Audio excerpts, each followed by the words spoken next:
Yeah, yeah, like yeah. you're driving people to Charlottesville or to downtown. For sure. During a part of the year that they're not. For sure. traveling. Yeah. Yeah. So, Yeah. all right, I'm just going to tell that. Mics are hot. Oh, okay. So, do we just wait for Major Mark? Yeah, I'll let them know what's going on. when he comes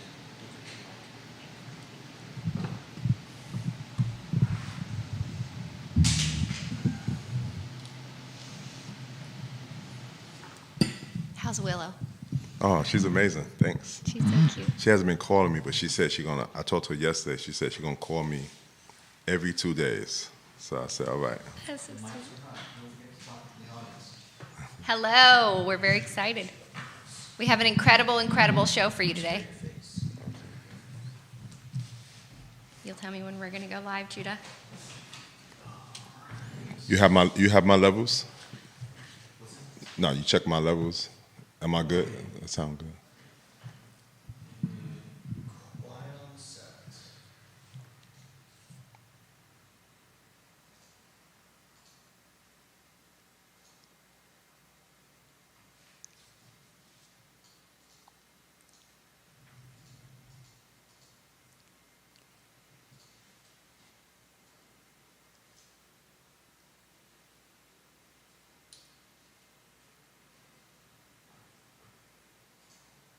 Good afternoon. Welcome to the Downtown Spotlight. I'm Greer Achenbach, Executive Director of Friends of Charlottesville Downtown. We have an incredible show lined up for you today.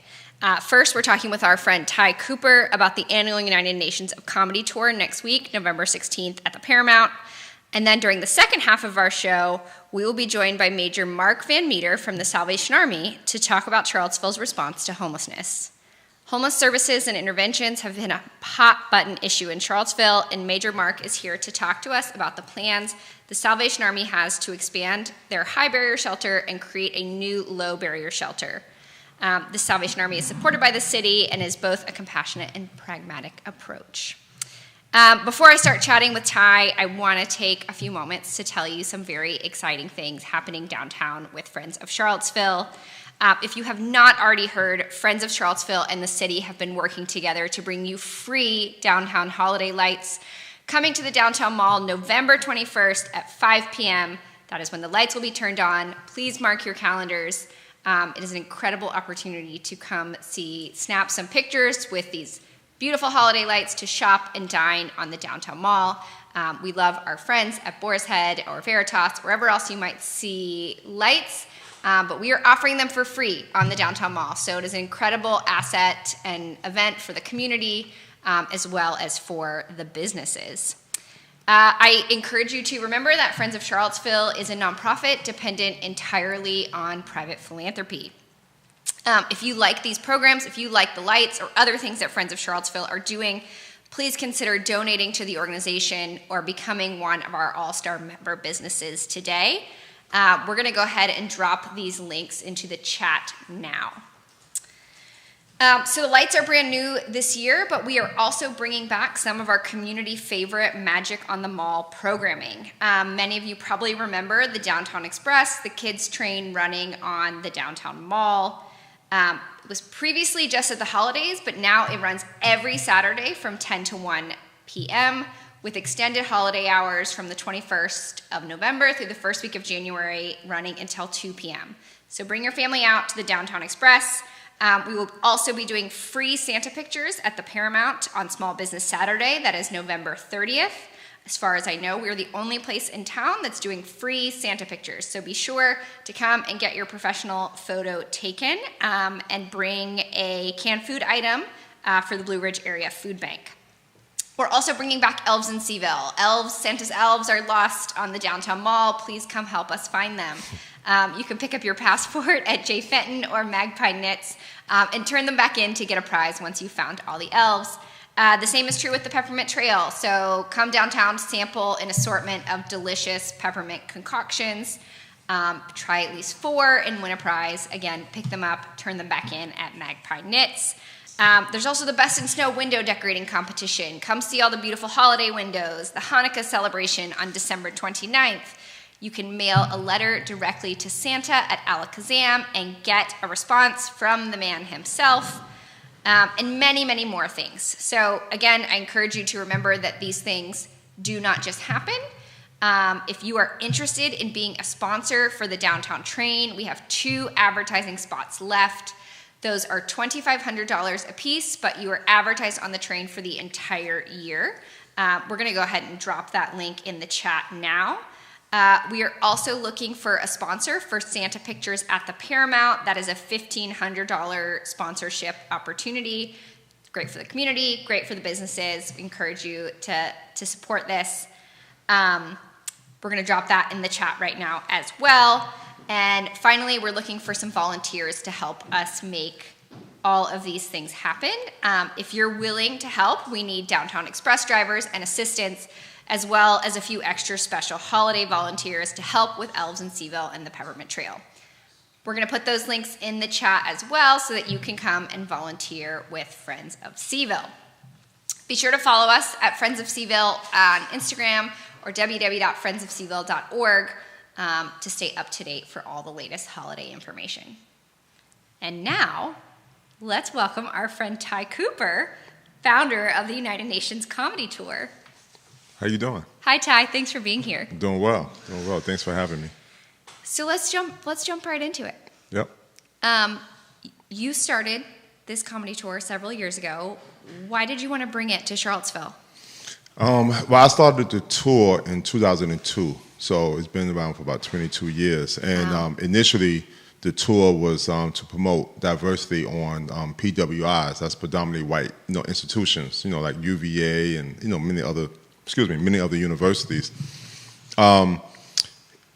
So typically, sometimes it was sponsored by, like they say, the Black Student Alliance on that campus. So it was at UVA originally. Well, it was at different colleges all around the country. Okay. It was a tour. But as an example, like a PWI, predominantly white institution like UVA or Okay. many others.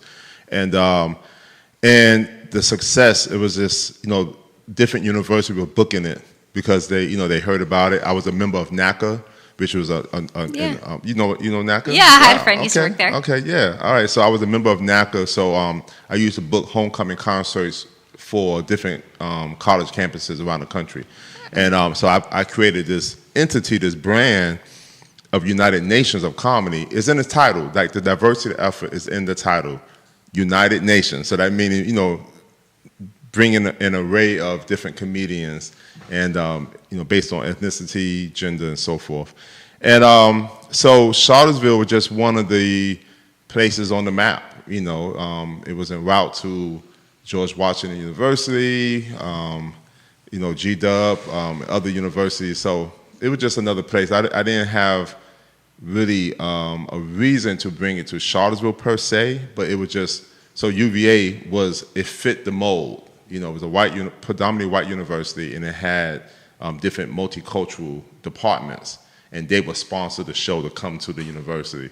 And then I was like, you know what, Charlottesville has some potential, but we're going to keep touring.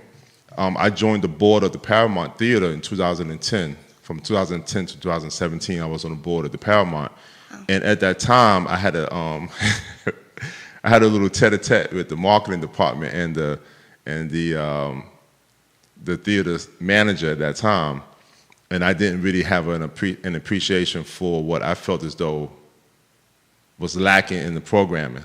So because of that tete-a-tete, I sent an email out to the entire board, and I was displeased with, just the program, and it didn't represent the community entirely. And my board members, because they really sought me out to be a member, and they was like, thank you, Todd, thank you so much for, that needed to be said. No one ever said that. I'm like, what are y'all doing on this board? Y'all never said, you don't look at the program and say, hey, this is not right. So there was no diversity programming at that time? No. Okay. I think I've talked to you about this before. Yeah, no. So long story short, I say, you know what? Let me give you an example on how to promote diversity at the theater. So I started bringing my events to the theater. No discount. I rent out the theater. So I would have an event at, let's say, I had an event called the Best of Both Worlds Dance and Step Competition. I had that event was at the Charlottesville High School. So I would do it there every year. And the late Harley Edwards, our city councilor at the time, a good friend of mine, she would give me the space for free. She gave it to me free for 2 years in a row. And so I went from bringing an event to that place for free, as far as the rental is concerned, To paying. to come to the Paramount, and I'm paying $8,000 to rent the place. Wow. But I did it because I really felt as though downtown was lacking diversity in the programming. So I just bit the bullet. I made the sacrifice. I moved my events from there to here, the comedy show. It stopped touring the campuses a while ago anyway, and then I started to tour mainstream theaters around the country.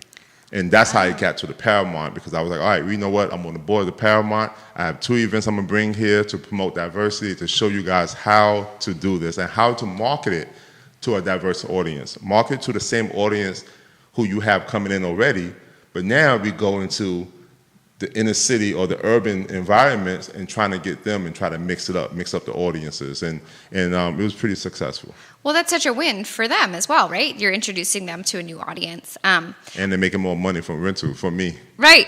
We love the Paramount. We're friends Oh, with absolutely, them. absolutely. So I had heard part of that story before, but I don't know that I realized that it really came from a personal passion of wanting to see increased diversity, as well as sort of improving and supporting downtown, which of course we love. That's everything that's about the show and Friends of Charlottesville. Well, at that time, part of the tete-a-tete was for me anyway, was as a board member, you want to, as a board entity, you ask the city for tax forgiveness, right? Mm-hmm. You want taxes waived. Right. You're a nonprofit, you think you're doing good for the community. Well, when you ask for tax forgiveness, that money could help other communities in Charlottesville. Mm-hmm. So if you consider yourself as a community theater, you have a responsibility. Your community theater is in your mission. The name community theaters was in the mission. And we're asking for tax forgiveness. We have a responsibility to provide cultural experiences for the community who you're taking money from, potential money from, right? And that's what I had an issue with that. And that was in 2010. So 2011, I started bringing in events there, and the Paramount have taken huge strides in providing diverse programming. From Diana Ross we had there when I was on the board. I mean, all the different entities, all the different people, Maya Angelou, all the different people. And that is what makes you a world-class theater. And then when you become a world-class theater, you assist the city in becoming a world-class city.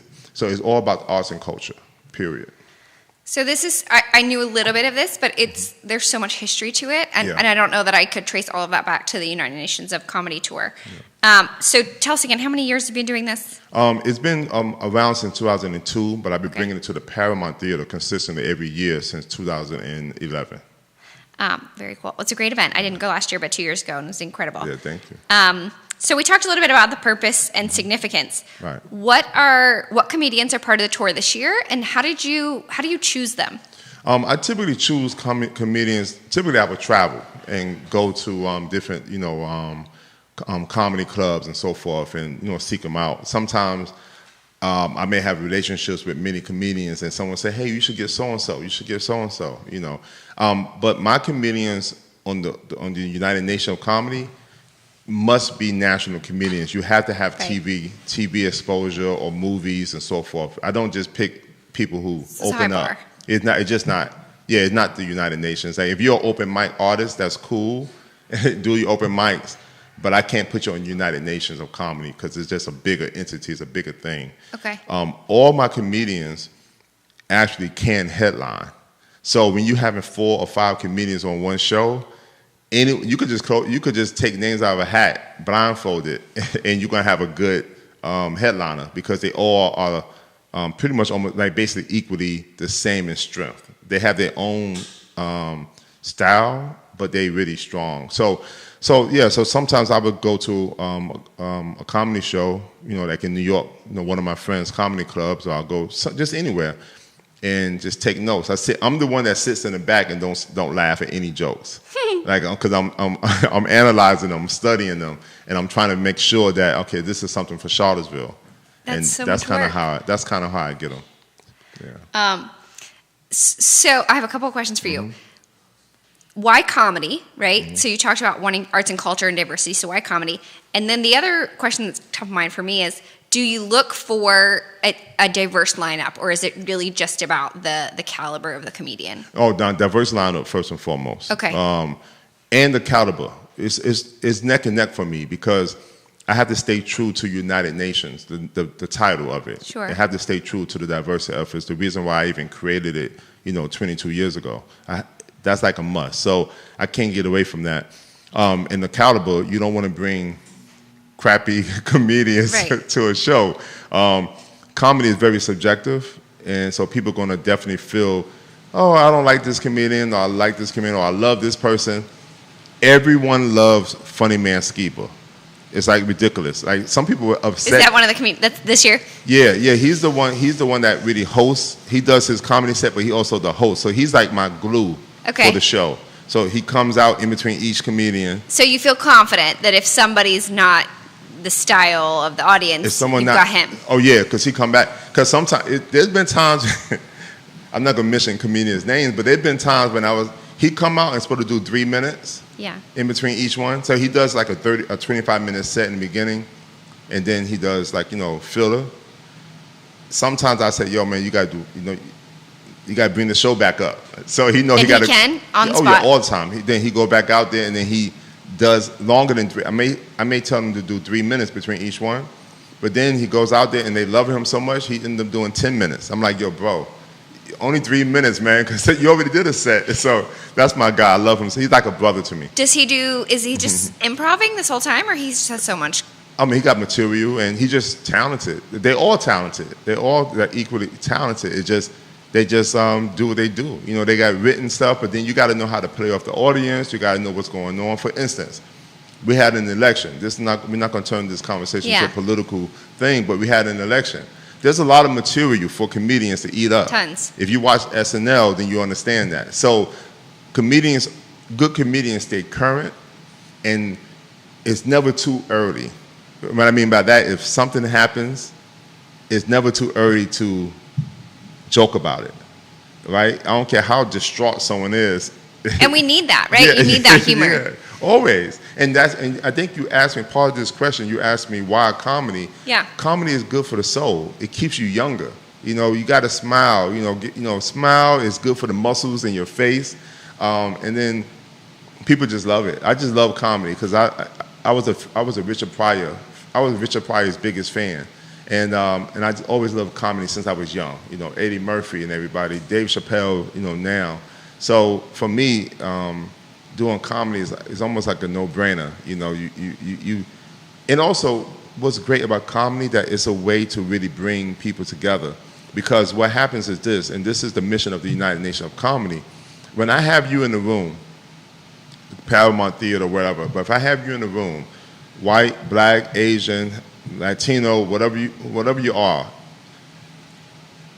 if you're watching a comedian and you guys are all laughing at the same jokes, at that moment, you don't have much difference. There's not much difference between you and I. Right. Like we laughing at the same jokes. We enjoying the same thing at the same time. It spans age and race and yeah, exactly. And it doesn't matter whatever that content is. If we're finding that funny, he could be talking. It could be a black comedian making jokes about black culture.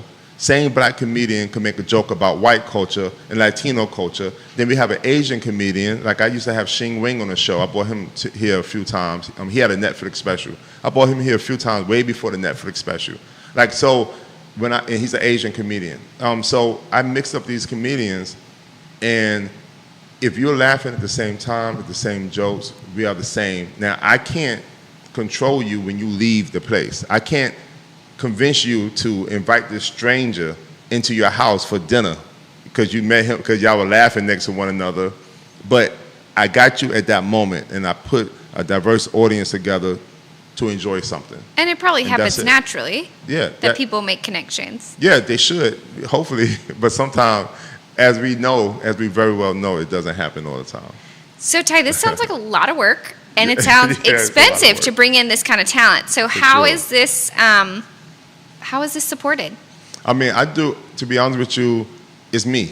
It's supported, but I also have like certain entities that who are sponsor. Like CBS 19 is a sponsor. Hyatt Place. I have different sponsors. Virginia Tourism Corporation and stuff like that. So I have like community sponsors, and then I just kind of rely on the people buying tickets. That's just what it is. But here's the thing: you got to remember, when I created the tour, but when I bought it to the Paramount, I already knew that I was going to take a hit financially as far as the expenses, because I went from something having low expenses from rental to paying $8,000 to $12,000. I've had a bill at the Paramount that was like $13,000, something almost $14,000. So. And hopefully you grow your audience and becomes more diverse. Yeah, but it goes up and down. It just depends on what's happening in town. Right. We had an election, like I said, and some people staying home. Yeah. Right? Some people don't want to go outside right now. It's just what it is. But my goal really is just I can only do my job.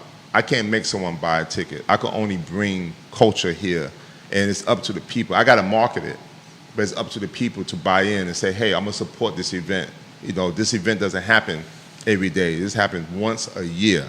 And it's the only comedy tour that comes to Charlottesville with that purpose of promoting diversity. It's the only one. I don't care what promoter, what venue. So there's nothing like this at JPJ or anywhere else? No one does it. Only me. Only me. So it's really up to our community if they want to support it. I hope they do. I mean, I put a lot of time and energy and thought into the comedians and the style of the comedians to put on that stage to actually entertain Charlottesville and the surrounding area.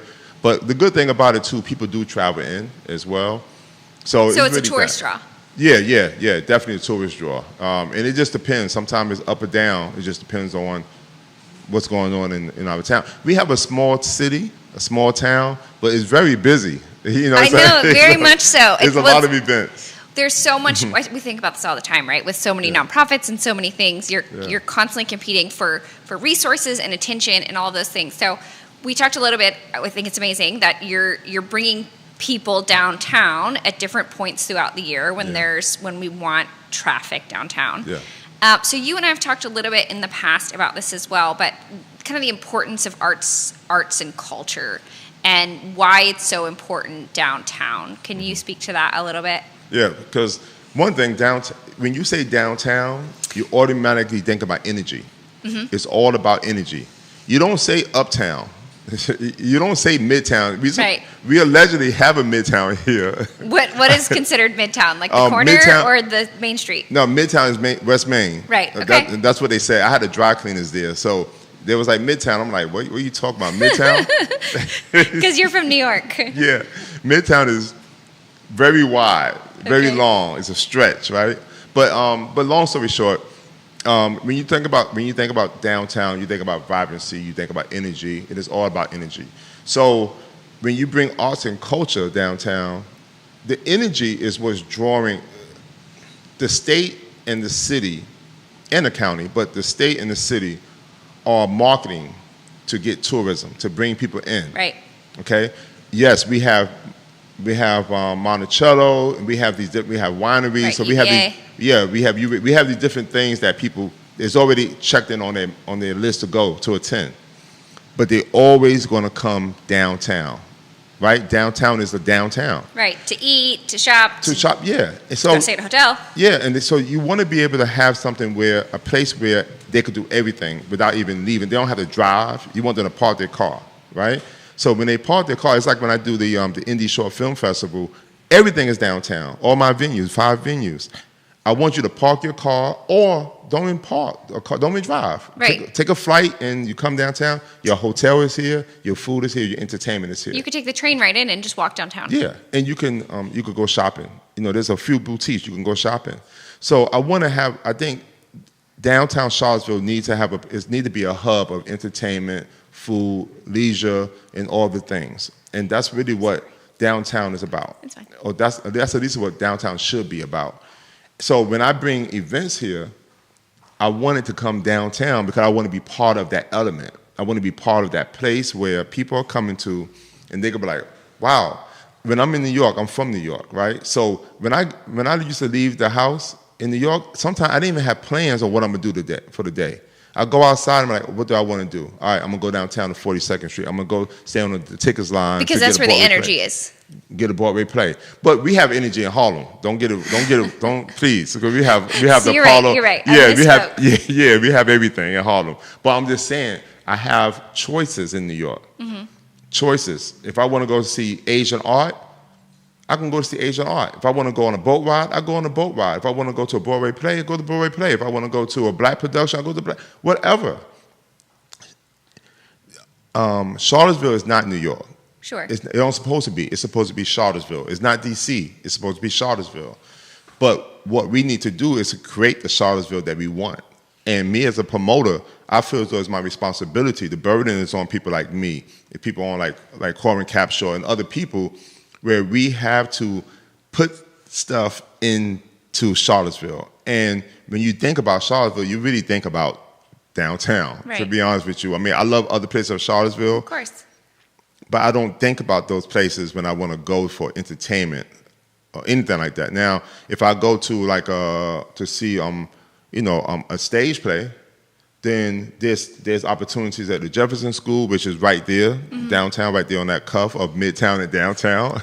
And then, Right there off Ridge. And we have a couple other places, where we used to have, and I used to sit on the board of Play On Theater that used to be at the Ix Art Park. So we have places, but you think about downtown. So I make the choice of bringing events to the Paramount Theater because it's a very historical place. And when I look at myself as a promoter and have promoted over 1,500 events since 1993, since I started my Wow. company, I look at myself like, all right, you know what venue, with you having 30-something years of experience and did all these national things, if you're going to be doing events in Charlottesville, what fits LifeView Marketing? What fits my experience and who I think I am? And where can I add value? So I'm gonna look at the best venue, the Paramount.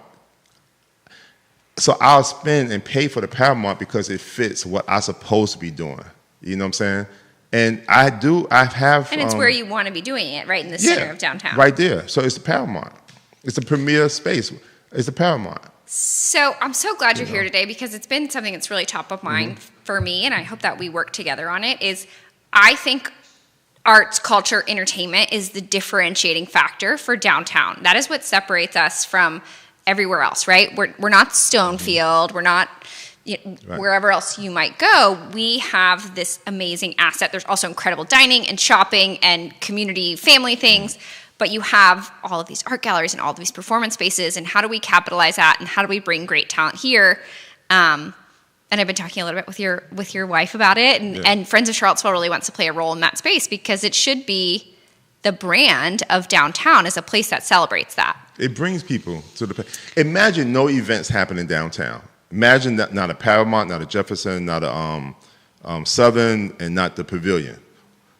What's would you do? happening? Right. Yeah, what's going on? Yeah, I mean, the food may not change, but the food may change because those restaurants may be like, you know Aren't what? getting the crowds. I need to go somewhere else where people are coming to, and I can provide food for them to eat Right. before or after they attend that event.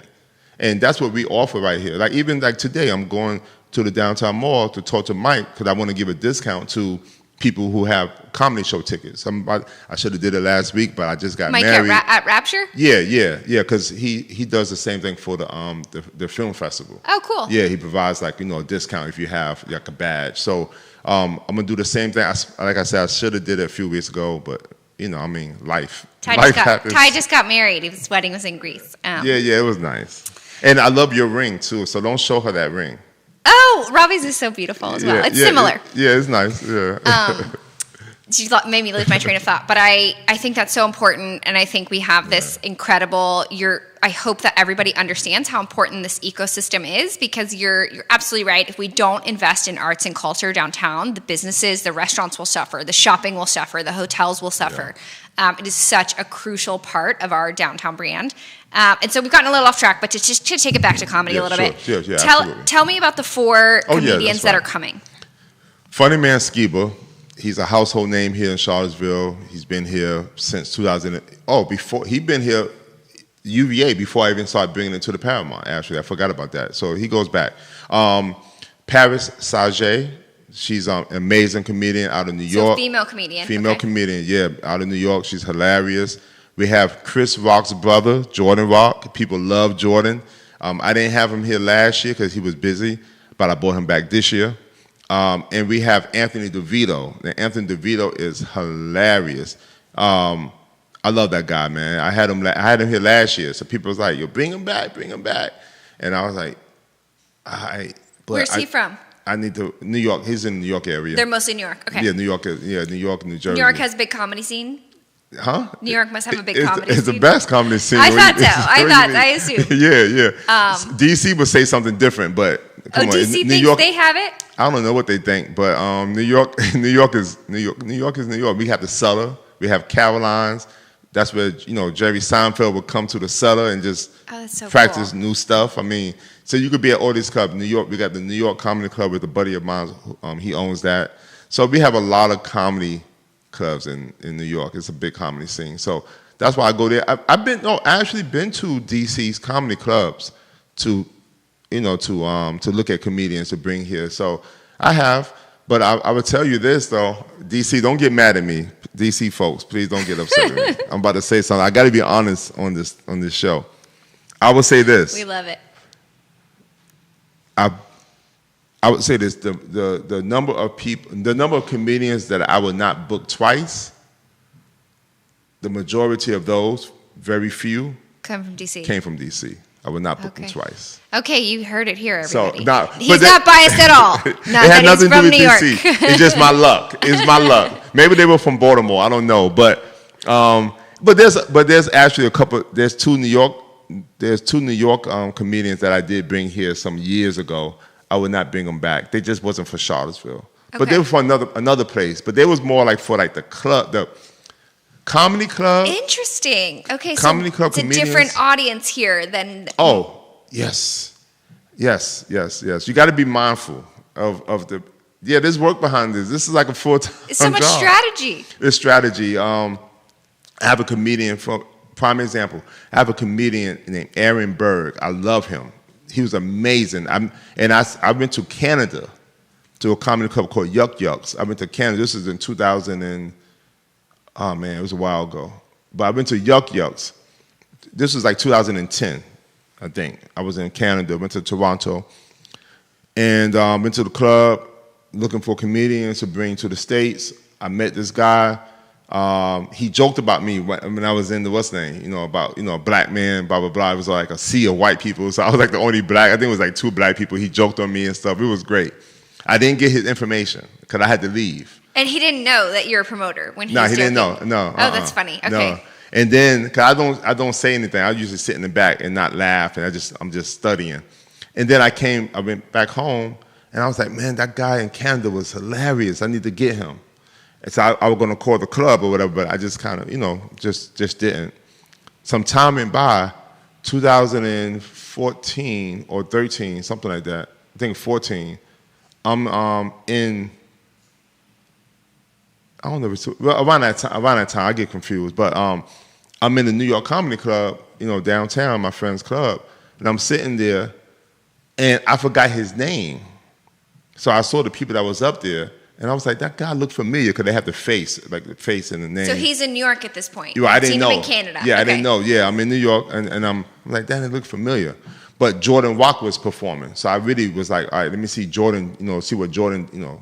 See if he's in the shadow of his brother or if he got his own. The first time you're seeing him. Yeah. Okay. I went there, saw the comedian, and then this guy comes out, and I was like, yo. So I'm with my friend and my girlfriend at the time and her friend. Well, we were both friends, but 3 of us are down there, and her mom. So it was like 4 of us sitting there in the front row, and then he just like got me again. So he started joking about me again. I'm in the And he still didn't know. black guy with these 3 white women. So it's like old, maybe like I think 70 years old all the way to whatever 40 something. And he joking me, and I'm like, I was like, yo, I saw you at Yuck Yucks. You did the same thing to me back then. And he was like, oh, you must like this then. So he kept on me and blah, blah, blah. And then I booked him. I was like, yo, I got him. Hilarious. Yeah. He came here? I booked him and Jordan Rock. I booked both of them from that particular show. Okay. That was my first time seeing Jordan. Second time seeing Aaron. I brought them here at the Paramount. Was this 2 years ago? No, this was a while ago. This was Okay. like around 2014. Okay. Yeah, around that time. And when I booked them, it was a great show, but he was so raunchy. Aaron. And you're like, I don't know if Charlottesville can handle this. He was hilarious. I was eager to bring him. Okay. But then I was like, when it got started and he picked on this one woman, like I said, he picked on me, but I have tough skin. Right. You don't know me, so you can't torture me. Like you don't know, nothing you say to me means anything, so I don't take Sure. it like that. It's just a comedian doing his job or her job. But my customer, man, she was so traumatized. She emailed me and was like, I'm traumatized, blah, blah. And she was serious. And I'm like, what is going on? This woman? Yeah, she was in the front row. You're in the front row of a comedy show with 5 national comedians. What'd you do? I mean, I just told her, I said, look, you come to all my shows. She used to even come to the shows I did in Harrisonburg. She would go to the Court Square Theater. Where So she was here in Charlottesville. She was here, yeah, and then she was. Oh my God. And she was a loyal customer. She had probably about 10 people. She used to bring a group, That sounds stressful. and then she stopped coming. And then that's when I was like, you know what? Charlottesville is very sensitive at times. Not everyone, but some. So I would book Aaron in a million other places. I just wouldn't bring him here, Right. because of that experience. So for me, I'm very mindful of the people. Yes, even back then, even before I booked him, I did say he's kind of strong, but I was like, They can handle it. yeah, they can handle. I mean, because it is what it is. You're just making jokes. You sit in Yeah. the front row. Yeah. So if he pick on you, both times I'm in the front row. Well, I wasn't in the front row in Canada. I was like maybe like in the third row, but it was like a theater seating. Not theater. It was like a dinner type of seating the way they had it, because they got Oh, cool. tabletops. Okay. It was a big club. So it was different than a theater. It was like tables. So, but anyway, he spotted me in Canada, and I'm sitting in the front row at the comedy club in New York, only because I had 4 of us and they didn't have 4 seats in the back. Normally I would sit. If I'm by myself, I would sit in the back. Okay, where or you can stand. judge everybody. Yeah, I could just chill out. Okay. But it was 4 of us, so they had a table in the front.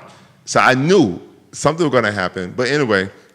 But you almost, when you're right in that front row, you almost have to be on and like kind of engaging and laughing with them. Yeah. I mean, if not, they're gonna depressing. get worse, and they're gonna get worse for you. Yeah. So laugh it off, and then they go to someone else. Okay, so that's really good advice, actually. So anybody that wants to go to the United Nations of Comedy Tour next week, if you sit in the front row, make sure you got a good sense of humor and that you laugh it off. Yeah. 16th, that's Saturday. Yeah, 16th at 8 p.m. Okay, and give us yeah. the details. Like, is there still tickets available? Yeah. Where do they buy them? This year is the first year that we did reserved seating. So you actually, when you buy your tickets for the seat you actually want. Okay. Because typically we have general admission, so you buy a ticket and you just sit anywhere.